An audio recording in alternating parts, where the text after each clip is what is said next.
والعاقبة للمتقين والصلاة والسلام على سيد المرسلين وعلى آله الطيبين وأصحابه المطهرين أما بعد فأعوذ بالله من الشيطان الرجيم بسم الله الرحمن الرحيم إن الله على كل شيء قدير صدق الله المولانا العظيم وبلغنا رسوله النبي الأمين المكين المبين الكريم ونحن على ذلك لمن الشاهدين والشاكرين والحمد لله رب العالمين. اللهم نذر قلوبنا بالقرآن وزين أخلاقنا بالقرآن وأدخلنا الجنة بالقرآن ونجنا من النار بالقرآن. قال الله تبارك وتعالى في شان عظمة حبيبه الكريم مخبرا وآمرا إن الله وملائكته يصلون على النبي يا أيها الذين آمنوا صلوا عليه وسلموا تسليما. بلند آواز سے پڑھیں اللہ رسول محمد صلی اللہ علیہ وسلم نحن عباد محمد صلی اللہ علیہ وسلم. دوستو بزرگوں نوجوان ہم اپنے ساتھیوں پردہ نشین خواتین مائیں بہنیں اور حاضرین مجلس السلام علیکم ورحمۃ اللہ تعالی وبرکاتہ. ابھی میں اس آیت کریمہ کی تلاوت کرنے کا شرف حاصل کیا ہے. اللہ تعالیٰ سے دعا ہے کہ پروردگار مجھے اس آیت کریمہ کے تعلق سے حق کہیں اور آپ تمام حضرات کو حق سن کر اس پر عمل کرنے اور لوگوں میں عام کرنے کی توفیق عطا فرمائے. آئیے نعت پاک کے دو اشعار میں آپ کی بارگاہ میں پیش کروں گا، سماعت کرتے چلیں.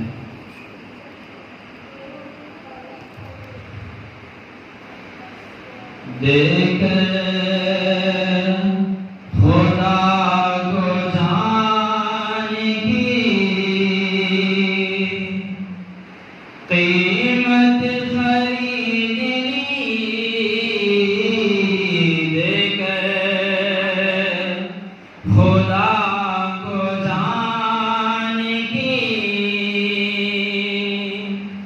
قیمت خریدنی،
اصغر کے اس تباسم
عزیزان ملت اسلامیہ،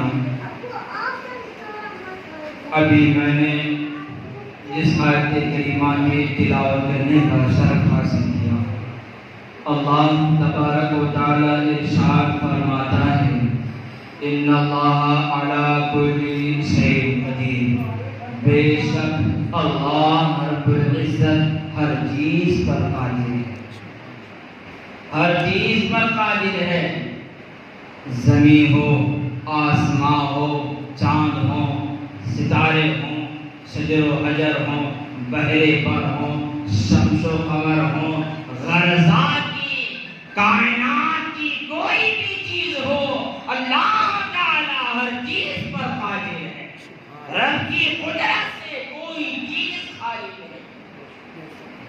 اور جب اللہ تعالی ہر چیز پر قادر ہے تو سوال اٹھتا ہے کہ کیا اللہ تبارک و تعالی ایک سوئی کے نوک پر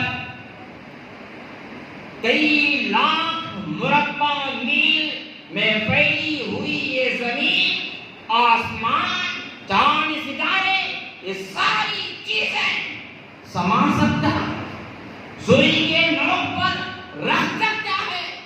جواب یہ ہے کہ ہاں بے شک رکھ سکتا ہے، کیونکہ وہ ہر چیز پر قادر ہے۔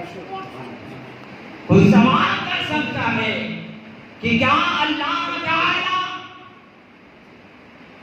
عرش کو فرش اور فرش کو عرش کر سکتا ہے؟ تو بے شک اللہ تعالی فرش کو عرش بنا سکتا ہے اور عرش کو فرش بنا سکتا ہے۔ سوال کرنے والا سوال کر سکتا ہے کہ کیا اللہ تعالی چاند کو سورج اور سورج کو چاند بنا سکتا ہے؟ بے شک بنا سکتا ہے، کیونکہ وہ ہر چیز پر قادر ہے، وہ ہر چیز پر قادر ہے اور وہ یہ ساری چیزیں کر سکتا ہے۔ کیا ہم یہاں بیٹھے ہیں، ہم کو یہاں بیٹھے بٹھائے اللہ تعالیٰ اتنی طاقت دے سکتا ہے کہ ہم نگاہ اٹھائیں تو ساتوں زمین کو دیکھیں، نگاہ اٹھائیں تو آسمان کی ساتوں سطح کو دیکھیں، تو ضرور اللہ تعالیٰ ہر چیز پر قادر ہے، بندے کی نگاہ میں اتنی طاقت، اتنی قوت دے سکتا ہے کہ وہ اپنے ہاتھ کی ہتھیلی پر پوری دنیا کو رائی کے دانے کے برابر کر دے۔ کیا اللہ تعالی ہمیں یہاں بیٹھے بٹھائے اجمیر معلیٰ دکھا سکتا ہے؟ جی ہاں بے شک دکھا سکتا ہے۔ کیا اللہ تعالی ہمیں یہاں بیٹھے بٹھائے بغداد شریف دکھا سکتا ہے؟ جی ہاں بے شک دکھا سکتا ہے۔ کیا اللہ تبارک و تعالی ہمیں یہاں بیٹھے بٹھائے محبوب کا مدینہ دکھا سکتا ہے؟ جی ہاں بے شک دکھا سکتا ہے۔ کیا اللہ تعالی ہمیں یہاں بیٹھے بٹھائے اپنا گھر دکھا سکتا ہے، یعنی بیت اللہ دکھا سکتا ہے؟ جی ہاں بے شک دکھا سکتا ہے، کیونکہ وہ ہر چیز پر قادر ہے اور کوئی بھی چیز اس کے قدرت سے خالی نہیں ہے، کوئی بھی چیز اس کے لیے لامحال نہیں ہے، وہ ہر چیز کر سکتا ہے، وہ ہر چیز کر سکتا ہے۔ ہم یہاں بیٹھے رہیں، غوث پاک کی دیدار سے وہ ہمیں مالا مال کرا سکتا ہے۔ ہم یہاں بیٹھے رہیں، اللہ تبارک و تعالی غوث پاک کے جلوے سے ہم کو دیدار کرا سکتا ہے۔ ہم یہاں بیٹھے رہیں، اللہ تعالی اپنے محبوب کا جلوہ ہمیں دکھا سکتا ہے۔ لیکن اب یہاں سوال اٹھ رہا ہے، جب مولا ہمیں غریب نواز کا در دکھا سکتا ہے، غریب نواز کا چہرہ دکھا سکتا ہے، بغداد شریف دکھا سکتا ہے، بغداد شریف دکھا سکتا ہے، غوث پاک کا چہرہ دکھا سکتا ہے، مدینہ منورہ دکھا سکتا ہے، رسول پاک کا چہرہ ہمیں دکھا سکتا ہے، پھر وہ دکھاتا کیوں نہیں؟ وہ دکھاتا کیوں نہیں ہے؟ دکھاتا کیوں نہیں؟ رب نے ہمیں مسلمان بنایا ہے، ہم مومن کامل ہیں نا، پھر رب ہمیں دکھاتا کیوں نہیں ہے؟ چلو ٹھیک ہے، رسول پاک روئے زمین سے پردہ فرما گئے ہیں، خواب میں دکھایا دکھایا کیوں نہیں؟ وجہ کیا ہے؟ اے لوگوں کان کھول کر سن لو، وجہ یہی ہے کہ رب کہتا ہے میں تمہیں سب دکھاؤں گا، میں تمہیں سب دکھاؤں گا، اتنا دکھاؤں گا کہ تم جو ہے میرے قدرت کے ایک ایک جلووں کو دیکھ لو گے، رسول پاک کا دیدار بھی کر لو گے، لیکن ایک شرط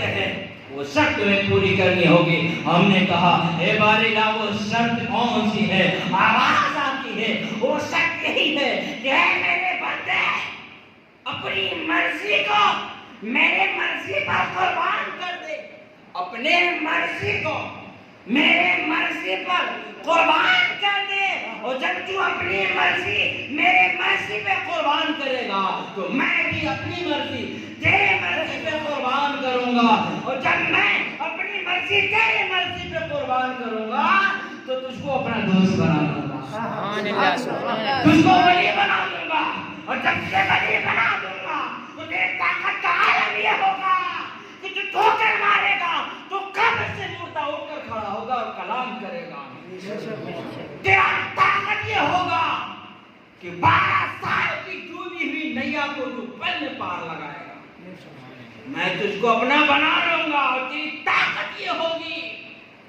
کہ تو موجے مارتے ہوئے اناس ساگر کو کٹورے میں جمع کر لے گا، سبحان اللہ سبحان اللہ، تیری طاقت یہ ہوگی کہ سمندر کے لہروں پر اپنا آستانہ بنا لے گا، نگاہوں سے تو دیکھا ہے نا، تیری طاقت یہ ہوگی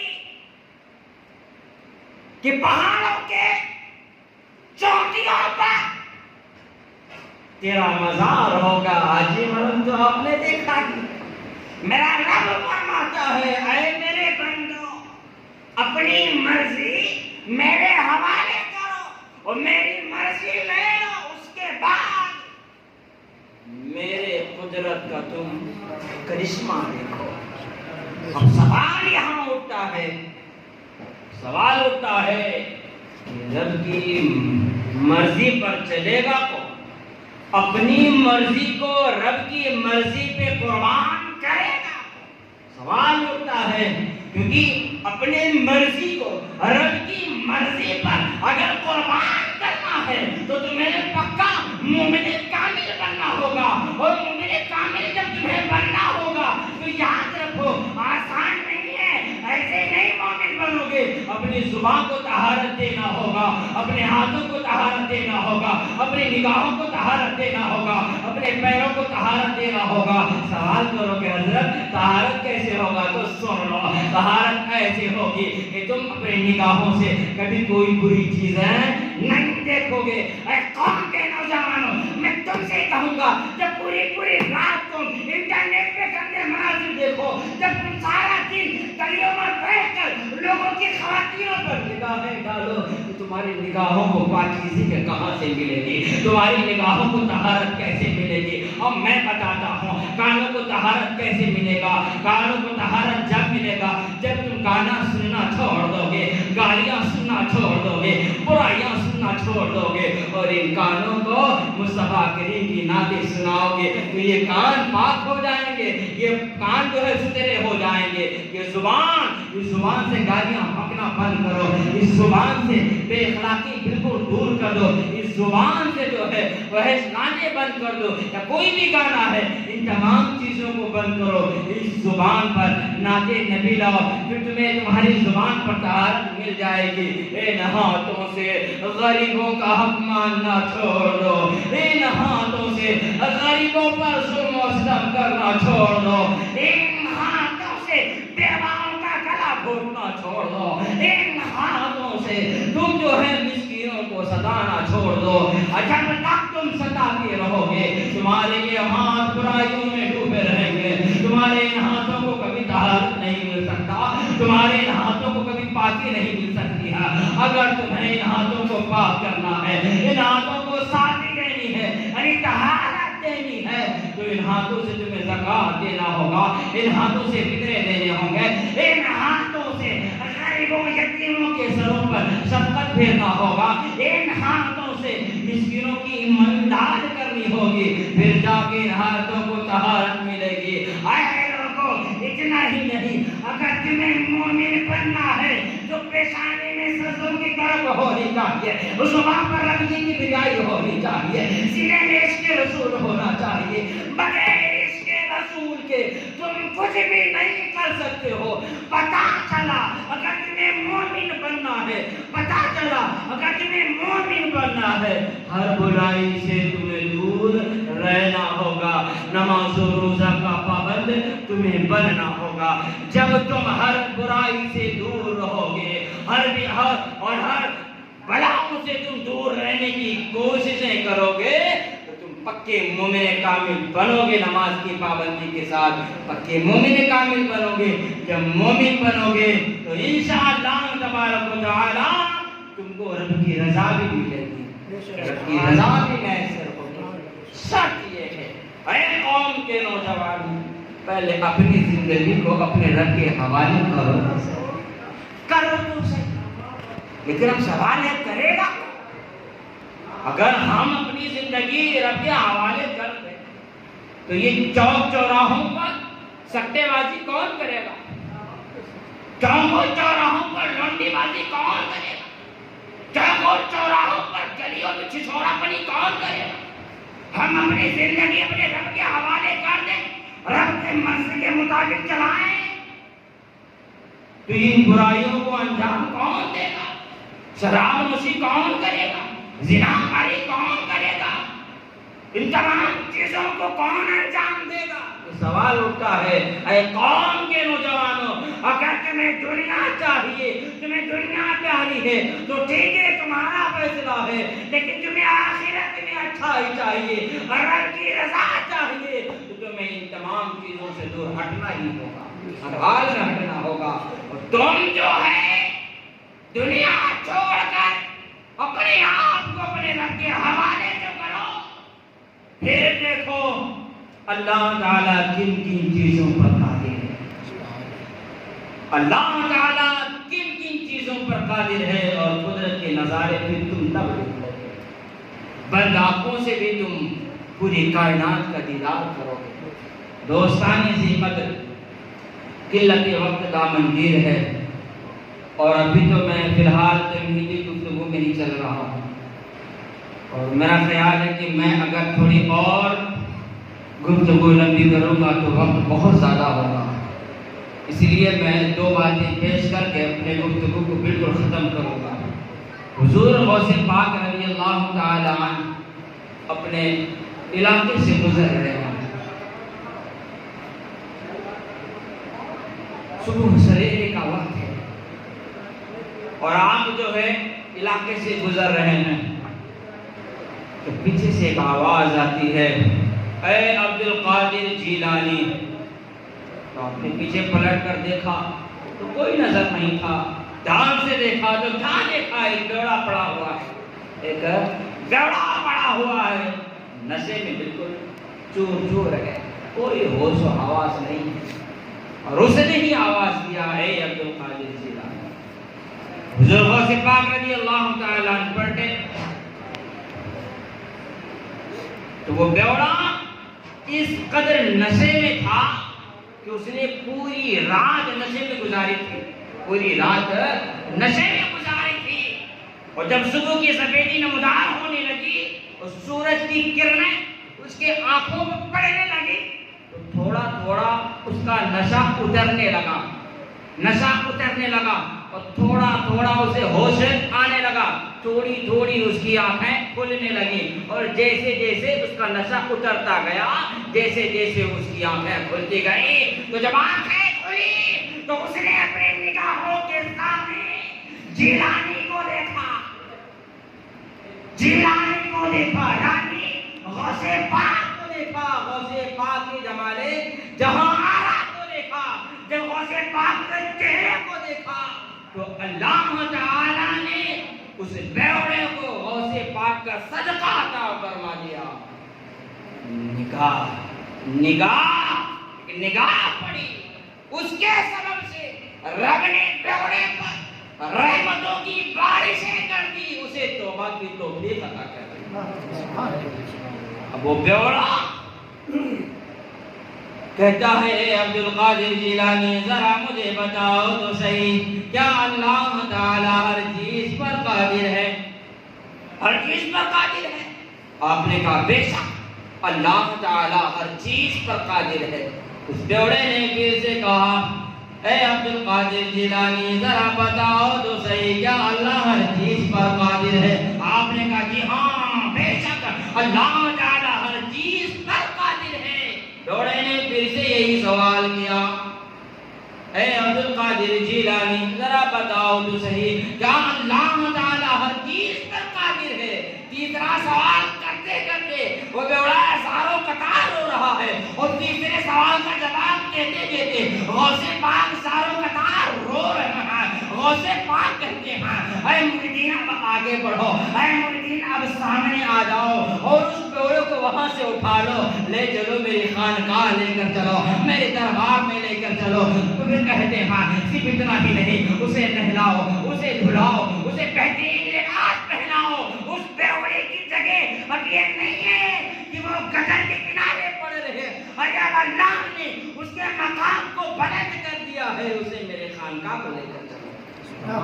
دوستان ذی قدر اسے لایا گیا، غسل دیا گیا، کپڑا پہنایا گیا، اس کو اس کے مقام تک پہنچایا گیا۔ مریدین نے سوال کر لیا اے غوث پاک رضی اللہ تعالیٰ ماجرا سمجھ میں نہیں آتا، آخر بات کیا ہے؟ اس نے 3 بار ایک ہی سوال کیا اور تیسرے سوال پہ وہ بھی رو پڑا، آپ بھی رو پڑے۔ پھر آپ نے ڈائریکٹ کہا اسے اٹھاؤ، نہلاؤ، دھلاؤ، آگے لے کر چلو۔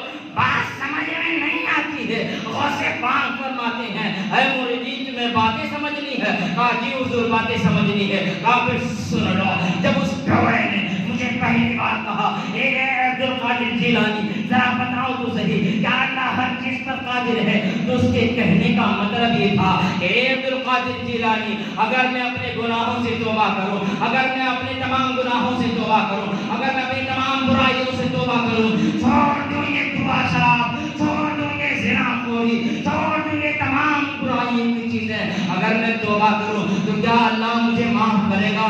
تو میں نے اس کے سوال کے جواب میں یہ دیا تھا کہ ہاں ہاں اللہ تجھے ضرور معاف کرے گا۔ اور دوسری بار جب اس نے سوال کیا تھا تو اس کے کہنے کا مطلب یہ تھا اے عبد القادر جیلانی کیا اللہ تعالیٰ مجھے صرف یوں ہی معاف کر دے گا یا کچھ مقام و رتبہ بھی دے گا، کچھ درجات بھی دے گا؟ تو میں نے کہا تھا جی ہاں ان اللہ علی کل شیء قدیر، بے شک میرا رب ہر چیز پر قادر ہے، اگر کچھ بھی کر سکتا ہے، ضرور مولا تجھے اعلیٰ مقام عطا کرے گا، تیرے درجات کو بلند کرے گا۔ پھر اس نے جب تیسری بات کہا تھا اے عبد القادر جیلانی ذرا بتاؤ تو صحیح، کہ اللہ ذرا بتاؤ تو صحیح کہ کیا اللہ تعالی ہر چیز پر قادر ہے، تو اس کے کہنے کا مطلب یہ تھا کہ وہ اپنے رب کا شکر ادا کر رہا تھا، وہ اپنے رب کا حمد و ثنا بیان کر رہا تھا، یعنی کہ اس پر رب کی رحمتوں کی بارشیں ہو رہی تھی۔ اور جب میں نے دیکھا کہ اس شرابی پر اب رب کی رحمتیں برسنے لگی تو میں نے کہا اے لوگوں اب آگے بڑھو، اس کو یہاں سے اٹھاؤ، اس کی جگہ ابھی یہ جگہ نہیں میرا خانقاہ۔ سبحان اللہ سبحان اللہ۔ عزیزانی ملت اسلامیہ، یہ حضور غوث پاک رضی اللہ تعالیٰ عنہ کے ساتھ ہے کہ اگر محبت سے آپ کی ذات پر کسی کی نگاہ پڑ جائے تو مولا اس بندے کی تقدیر بدل دیتا ہے، اس کے درجات کو بلند کر دیتا ہے۔ تو اگر کوئی صدق دل سے آپ سے محبتیں کرائے، آپ کے نام پر نظر و نیاز کرے، تو اس کی محبتوں کا عالم کیا ہوگا، اس کے درجات کا عالم کیا ہوگا۔ دوستان ذی قدر، بات بہت طویل ہوگی، اس لیے میں اپنے گفتگو کو بہت ہی مختصر کرنا چاہوں گا۔ حضور غوث پاک رضی اللہ تعالیٰ عنہ کے دربار میں جو بھی آتا تھا آپ اسے کبھی خالی ہاتھ نہیں بھیجتے تھے، کیوں؟ رسول پاک کی ادا ہے، رسول پاک کی سنت ہے، آپ اسے خالی ہاتھ نہیں بھیجا کرتے تھے، ضرور کچھ نہ کچھ اسے عطا کرتے تھے. اور اگر کوئی بندہ کچھ دعا مانگ لے, کچھ حاجت کا سوال کر دے, تو آپ اسے ضرور عطا کرتے تھے. اور رب سے دعائیں کرا کر بے اولاد ہے تو اولادیں دلاتے تھے, غریب ہے تو مال دلا دیا کرتے تھے, حاجت مند ہے تو اس کی حاجتوں کو بھی پورا کرا دیا کرتے تھے. بزرگوں سے پاک کو اللہ نے بہت ہی اعلیٰ مقام عطا فرمایا. مفسرین کرام کہتے ہیں کہ ہم نے غوث پاک کی کرامتیں ایسی ایسی دیکھی کہ بیان کریں تو لوگ یقین ہی نہیں کریں گے. ابلے ہوئے انڈے غوث پاک کے نام پر اس میں سے چوزے نکل پڑے کہ غوث پاک کی بہت بڑی کرامت ہے. کیا ہے دوستان اسی قدر میں آپ کو بتاؤں کہ حضور غوث پاک رضی اللہ تعالی عنہ کے علاقے میں ایک گانا گانے والا رہتا تھا, سنگر, اس زمانے کا گانا گاتا تھا وہ. اور چونکہ وہ بھی اپنی دنیا میں بہت اعلیٰ مقام رکھتا تھا, اسے بھی سننے والے لوگ بہت ہوا کرتے تھے. وہ بھی جدھر جاتا تھا تو اس کے چاہنے والے اسے گھیر لیا کرتے تھے. تو 2-4 بار اس سنگر کا حضور غوث پاک سے ملاقات ہوئی. حضور غوث پاک نے اسے سمجھایا اور کہا تو چند پیسوں کے خاطر اپنی آخرت کیوں برباد کرتا, چند واہوائی اور شاباشی کے خاطر تو اپنی عاقبت کیوں برباد کرتا ہے. آجا میرے رب کے جانب دیکھ لے میرے رب کے قدرتوں کا جلوہ, آجا میرے رب کے جانب. لیکن اس کو یہ بات سمجھ میں نہیں آتی تھی, اور وہ گلی گلی چوک و چوراہوں پر جہاں گانا گاتا بجاتا تھا وہاں کے لوگوں کو کہتا تھا, اے لوگوں, عبد القادر جیلانی میرے شہرت سے چڑھتے ہیں, میرے گانے سے چڑھتے ہیں کیونکہ میں بہت اچھا گاتا ہوں, مجھے بہت پیسہ ملتا ہے تو وہ چڑھتے ہیں. اس طرح سے وہ لوگوں کو کہتا گیا. لیکن کیا ہوا, حضور غوث پاک نے پہلے ہی کہا تھا, اے سنگر کان کھول کر سن لے, جب تک تیری آواز ہے, جب تک یہ تیری دنیا ہے, جب تک کہ تیرے گلے میں سر ہے, یہ زبان تیرے دیوانے ہیں, اور ذرا سی قدرت کی لاٹھی کیا پڑی تو برباد ہو جائے گا, تو تباہ ہو جائے گا. اس لیے تو دنیا کو چھوڑ آجا میرے رب کے جانے. اس نے نہیں مانا. پھر کیا ہوا, عمر بڑھی اور آگے عمر گئی تو آواز تھوڑی سی جا چکی تھی. اب وہ لذت اور وہ مٹھاس آواز میں نہ رہی, تو لوگوں نے اسے سننا بند کر دیا. اور جب سننا بند کیا تو آمدنی ٹھپ ہو گئی. جب آمدنی ٹھپ ہو گئی تو گھر میں کڑکی آ گئی, اور گھر میں کڑکی آئی مطلب غربت آئی, غربت آئی تو لفڑا آیا, جھگڑا آیا. اور جب جھگڑا آیا تو گھر کہاں چلے گا, بیوی کسی اور کے ساتھ, بچے کہیں اور گئے, سب ادھر ادھر ہو جاتے ہیں. اس لیے کہتا ہوں اے قوم کے نوجوانوں, آوارہ گیری بعد میں پہلے رزق کمانے کی کوششیں کرو, پیروں پر کھڑے ہونے کی کوششیں کرو. آج اگر تم نے اپنے پیروں پر کھڑے ہونے کی کوششیں نہیں کی, سمجھ لو کہ تم نے اپنے ہاتھوں سے اپنا مستقبل تباہ کیا ہے. اپنے ہاتھوں سے تم نے اپنا مستقبل تباہ کیا ہے. آج عمر ہے, آپ کما رہا ہے, آج عمر ہے, آگے بڑھو, کچھ ہنر سیکھ لو, باپ کی باتیں مانو, باپ کا ہی ہنر سیکھ لو, کچھ تو بن جاؤ اپنے بال بچوں کو پالنے کے لیے.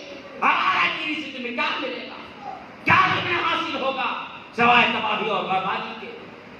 تو پتہ چلتا ہے جو لوگ آوارگی کو اختیار کرتے ہیں گویا اپنی زندگی خود تباہ و برباد کرتے ہیں. تو وہ سنگر, آمدنی بند, سب کچھ بند, گھر تباہ و برباد, آواز نہیں تو اب کوئی سننے کو تیار نہیں. کہاں وہ سنگر جو لوگوں کے دلوں پہ راج کرتا تھا, آج وہ سڑک والے بھی اسے نہیں پوچھ رہے ہیں. بھکاری کی ماں گلی گلی پھرتا گھومتا, گلی گلی پھرتا گھومتا, اے اہل عقل نگاہیں اٹھا کر دیکھ لو, دنیا کی دولت کہاں تک ساتھ دیتی ہے, دنیا کی دولت اور دنیا کی محبت کہاں تک ساتھ دیتی ہے. تو ماتھے کی نگاہوں سے دیکھ لو, اور مجھ سے وعدہ کر لو, مجھ سے وعدہ کر لو, کاش مصطفیٰ کریم سے کی ہوتی، یہی محبت ہے غوث اعظم سے کی ہوتی تو غوث اعظم یا رسول پاک کوئی بھی تمہیں کہیں بھی اکیلا نہیں چھوڑا، بھاگی ہو، حشر کا میدان ہو، کہیں بھی ہو، تمہیں تر و تنہا نہیں چھوڑتے۔ افسوس ہے کہ جہاں ہمیں اپنی زندگی، اپنی مرضی، اپنی چاہت، اپنی خواہشیں اللہ اس کے رسول کے نام کرنا تھا، وہی ہم عیاشوں بدماشوں کے نام کر بیٹھے ہیں۔ تباہی تو ہم نے اپنے ہاتھوں سے نہیں کر دی، یہ کیا ہے؟ اب وہ سنگر جو ہے گلی گلی پھیرتا ہے تو پوچھتا بھی نہیں، تو اس نے سوچا عمر بھی جا چکی ہے، میں پھرتا رہا تو برباد بھی ہو جاؤں گا، تو مجھے قبرستان میں ڈالا جا رہا ہے، میں ایسا کرتا ہوں کہ قبرستان پہنچ جاتا ہوں اور کوئی قبر کھودی رہی تو اسی میں بیٹھے رہتا ہوں، مر جاؤں گا تو وہی رہ جاؤں گا، کسی کو دیا آئے گی تو مٹی ڈال دے، ورنہ قبرستان تو پہنچ ہی جاؤں گا۔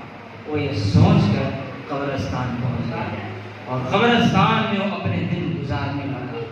حضور غوث پاک رضی اللہ تعالی عنہ کی وہاں سے گزر ہوئی، حضور غوث پاک کی گزر ہوئی، حضور غوث پاک نے اسے دیکھا تو آپ نے اسے پہچان لیا، آپ نے اسے پہچان لیا۔ اچھا آپ دیکھیں جو بندہ برائیاں کرتا پھرتا تھا، غوث پاک کی شان یہ ہے کہ آپ اس سے بھی جلن نہیں رکھتے تھے، اس سے بھی حسد نہیں کرتے تھے، بلکہ اس سے بھی محبتیں کیا کرتے تھے، اس سے بھی محبتیں کیا کرتے تھے۔ ہماری عادتیں یہ ہیں کہ اگر تھوڑی تھوڑی بات لے کر اگر سگے بھائی سے کھٹپٹ ہو جائے تو جان مارنے کو تیار ہو جاتے ہیں۔ افسوس ہے کہ ہم کہاں آ کر پہنچے ہیں، کاش کہ ہم نے غوث پاک کی سیرت کو اپنایا ہوتا، غوث پاک کی دامن کو اپنایا ہوتا تو آج ہم اپنے ہاتھوں سے اپنے بھائیوں کا حق نہیں مارتے، اپنے بھائیوں کا گلا نہیں کاٹتے تھے۔ غوث پاک کی ذات ہے، اپنے جو اپنے دشمن سے بھی محبت کر رہے ہیں، دشمن سے بھی محبت کر رہے ہیں، اور آپ چلے جاتے ہیں، دیکھ کر چلے جاتے ہیں اپنے خانقاہ میں، اور پھر وہاں سے اشرفیوں کی کچھ ٹھہری مرید کو دیتے ہیں، وہ کہتے ہیں جاؤ چلے جاؤ قبرستان میں بندہ آیا ہے اسے دے دینا، اور جب وہ پوچھے گا کہ میری مدد کس نے کی اور یہ تمام چیزیں کس نے مجھے دیا تو تم اسے بتانا نہیں، چلے آنا۔ اے لوگوں اب حال دیکھو، مرید جو ہے اشرفیوں کی تھیلی لے کر قبرستان پہنچتا ہے اور قبرستان میں دیکھتا ہے کہ وہاں پر وہ سنگر بیٹھا ہوا ہے اور بہت ہی بگڑی ہوئی حالت ہے۔ اب مرید وہاں پہنچتا ہے اور پہنچنے کے بعد کہتا ہاتھ آگے بڑھاؤ، ہاتھ آگے بڑھایا گیا، اشرفیوں کی تھیلی اٹھائی اور اس کے ہاتھ میں رکھ دیا۔ وہ سنگر سوچتا ہے شاید یہ بندہ آیا ہے کچھ نظر و نیاز کیا ہوگا تو مجھے کچھ کھانے پینے کی چیزیں دے رہا ہے یا نشانی وغیرہ دے رہا ہے، سنگر یہ سوچتا ہے اور لے لیتا ہے، لیکن اسے بھوک تو لگی ہوئی ہوتی ہے۔ جب اسے کھولتا ہے تو کیا دیکھتا ہے، اس کے اندر لڈو اور جلیبی یا کھانے کی کوئی چیزیں نہیں ہوتی ہیں بلکہ پوری تھیلی اشرفیوں سے بھری ہوئی ہوتی ہے۔ سبحان اللہ، دوستانے کی قدر ہے۔ وہ سنگر دوڑتا ہوا آپ کے خادم کے پاس پہنچتا ہے، کہتا ذرا بتاؤ تو صحیح ہے تم کو یہ دیا کس نے ہے؟ کہا جس نے بھی دیا ہے وہ بتانے سے منع کیا ہے۔ دوسری بار پوچھا، یہی جواب دیا مرید نے۔ تو پھر وہ سنگر کہتا میں سمجھ گیا کہ میری مدد کس نے کی ہے، میں سمجھ گیا کہ مجھ کو قبرستان میں مدد کس نے پہنچائی ہے۔ کہا کس نے؟ کہا سنو، ساری زندگی میں جس سے نفرتیں کرتا رہا، قبرستان میں بیٹھ کر جب ساری دنیا نے مجھے دھوکہ دی، میں نے عبدالقادر سے مدد مانگی تھی، میں نے عبدالقادر سے مدد مانگی تھی، مجھے یقین ہے کہ یہ تھیلی انہوں نے ہی بھجوائی ہے۔ پھر کیا تھا، وہ سنگر تھیلی لیتا ہے، مرید کے پیچھے پیچھے چل لیتا ہے، اور آپ جو ہے اس وقت ایسی محفل لگی ہوئی ہوتی ہے، اللہ اس کے رسول کی باتیں کر رہے ہوتے ہیں۔ وہاں جب یہ بندہ پہنچتا ہے غوث پاک کے زبان سے نکلے ہوئے الفاظ جب اس کے کان کے پردوں سے ٹکراتے ہیں، اس کے سینے کا کفر اور گناہ دھلتے جاتا یہاں تک کہ اس کے تمام گناہ دھل جاتے ہیں، اور وہ بندہ مجلس کی اختتام میں آ کر آپ کے ہاتھ پر توبہ استغفار کرتا ہے، وہ کلمہ پڑھ کر سچا مومن بنتا ہے۔ اے لوگوں، ساری باتیں بتانے کا مقصد یہ ہے، غوث پاک کی سیرت، ان کی کرامتیں بتانے کا مقصد یہ ہے کہ ہم غوث پاک کی سیرت سے کچھ اپنے اندر سدھار لائیں، اپنے بچوں کے اندر کچھ سدھار لائیں، تبھی تقریروں کا کوئی نتیجہ ہے، ورنہ علماء آئیں گے، کرامتیں سنائے جائیں گے، مطلب نہ نکلے، مطلب تب نکلے جب تم غوث پاک کی سیرت سن کر، غوث پاک کی کرامت سن کر عمل کرو اور بچوں میں کچھ انقلاب قائم کرنے کی کوششیں کرو۔ میں امید کروں گا کہ ہر ایک نوجوان نماز کی پابندی کرنے کی پوری کوشش کرے۔ چلو ٹھیک ہے، سارا دن کاموں میں بزی رہتے ہو، نہیں ٹائم ملتا، کوئی بات نہیں، لیکن جب ٹائم ملے تب تم عبادت کرو، جب ٹائم ملے تب تم عبادت کرو۔ یقین جانو اللہ نے نماز میں وہ طاقت رکھی ہے، وہ پکڑ رکھی ہے کہ اگر تم ایک وقت 2 وقت کی نماز پڑھو گے تو مولا تمہیں 5 وقت کی نماز بنا دے گا۔ یہ نماز تم کو سیدھے راستے پر لے آئے گی، یہ نماز تم کو اللہ اور اس کے رسول کی رضا دلا دے گی۔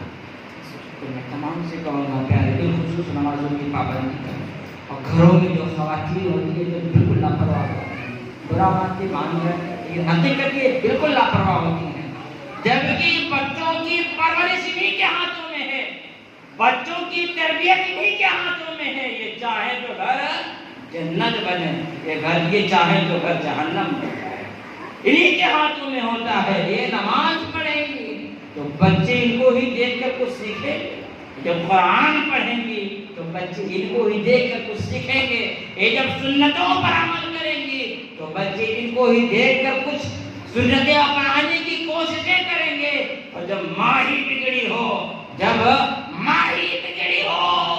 تو اولاد سدھر جائے، یہ ناممکن نظر آتا ہے۔ یارو جب فصل جب کھیت ہی بنجر ہو تو فصل کی اچھائی کی امید کرنا بیوقوفی ثابت ہوتی ہے، یہ بیوقوفی لگتی ہے۔ اس لیے میں کہوں گا پیارے، گھر کی خواتین جو ہیں وہ بھی نمازوں کی پابندی کریں، آپ حضرات بھی نمازوں کی پابندی کریں، اور جہاں تک ہو سکے بچوں کو دینی پیغام اور دینی تعلیم سے مالا مال کرائیں۔ وما علینا الا البلاغ۔ السلام علیکم، آپ کھڑے ہو جائیں۔ السلام